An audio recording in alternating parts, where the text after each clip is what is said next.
તો પણ લોકો માટે મુશ્કેલી।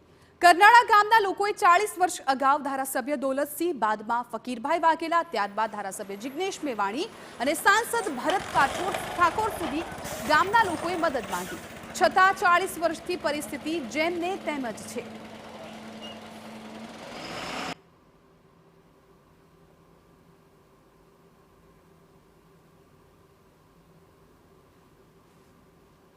દોલતભાઈ ધારાસભ્ય હતા ત્યારથી અમારી માગણી છે। એના પછી મેવાણી સાહેબ 2 વખત આવ્યા, ત્યારથી અમારી માગણી છે અને રજૂઆત અમે ખૂબ કરી, પણ ધનાલથી કરનાળાનો અમારે 4 કિલોમીટર રોડ છે અંદાજે, પણ આગળ જોતા 8 કિલોમીટર જાય હતો અને અહીંથી અમારે જલોત્રા જવું હોય તો અહીંથી મોરિયા મુના થઈને જવું હોય તો અમારે 78 કિલોમીટર થાય છે।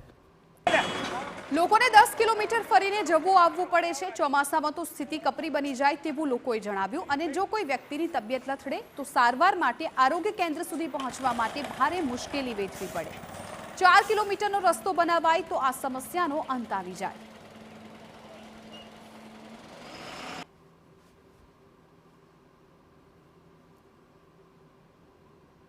પશુપાલનને એ બધું ખેતરો વાંચવાનો થતો હોય તો સરકારના પ્રભારી મંત્રી બનાસકાંઠાના અને ગુજરાતના મુખ્યમંત્રી નમ્ર વિનંતી કે આટલો કનાળાથી ધનાલી અંબાજી જોડતો રોડ કરી આપવા અમારી નમ્ર અરજ છે। રોડ કેટલા ફૂટ થયો, કેટલું મટીરિયલ વાપર્યું, શું કર્યું એનું કોઈ એસ્ટિમેટ કોઈ આપવા માગતા નથી। એટલે શું આની જવાબદારી કોની? લોકોની કે પછી સરકારની?